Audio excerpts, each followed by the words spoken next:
Assalamualaikum warahmatullahi wabarakatuh. Kembali lagi bersama saya Muhammad Ferry Khalifatul Siddiq. Di sini saya akan menjelaskan mengenai komunikasi massa. Nah, apa sih komunikasi massa, karakteristik dan macam-macam dan fungsinya?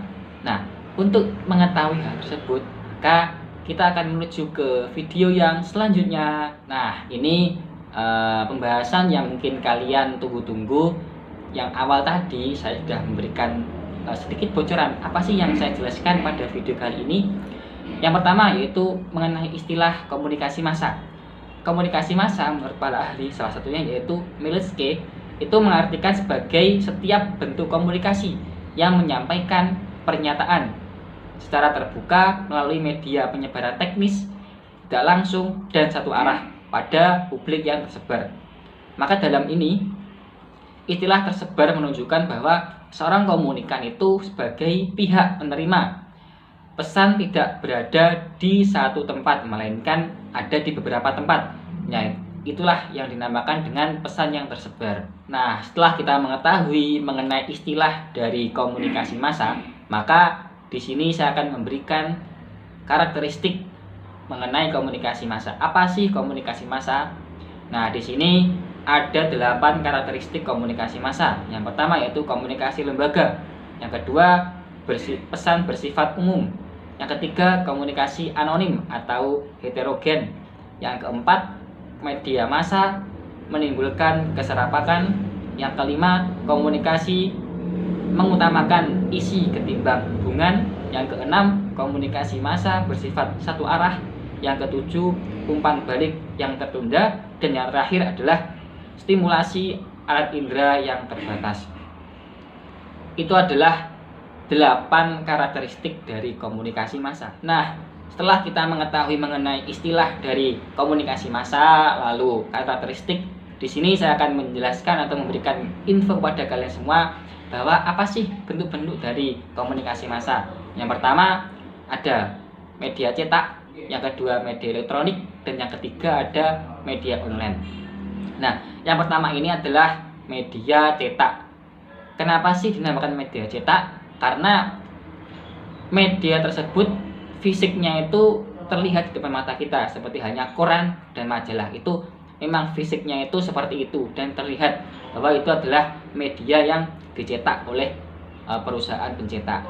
Lalu yang kedua ada media elektronik. Media elektronik ini masih digunakan di dalam kehidupan sehari-hari, seperti hanya radio maupun televisi. Itu fisiknya terlihat seperti hanya radio bentuknya kotak dan televisi juga kotak.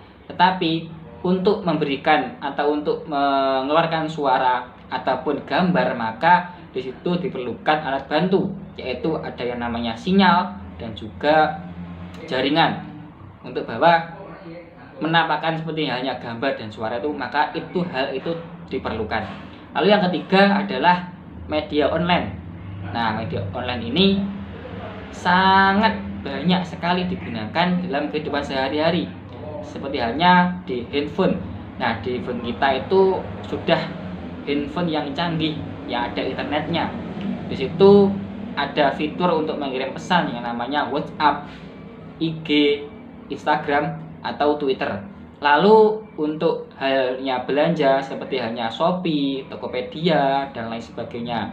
Untuk bepergian ada Grab, ada Gojek, dan masih banyak lagi. Nah, pastinya diciptakan sebuah komunikasi massa atau halnya media massa, contoh media cetak, media elektronik maupun media online, itu ada fungsi-fungsinya tersendiri, yaitu yang pertama, fungsi untuk informasi, untuk memberikan informasi dari jarak jauh.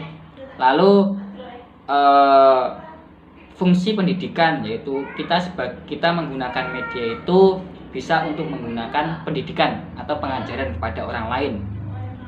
Fungsinya yang ketiga yaitu untuk mempengaruhi seseorang supaya seseorang itu bisa menjadi orang yang aktif dan lain sebagainya. Dan yang keempat adalah fungsi hiburan.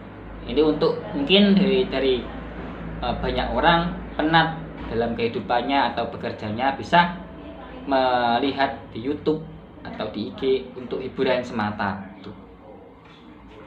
Alhamdulillahirrahmanirrahim. Di atas tadi merupakan sedikit penjelasan yang saya berikan. Mungkin dari pendengar ataupun penonton bisa memberikan masukan, kritik dan saran apabila dalam pembuatan video ini ada kesalahannya. Sekian dari saya, apabila ada kurang lebihnya saya mohon maaf yang sebesar-besarnya. Akhirul kalam, wassalamualaikum warahmatullahi wabarakatuh.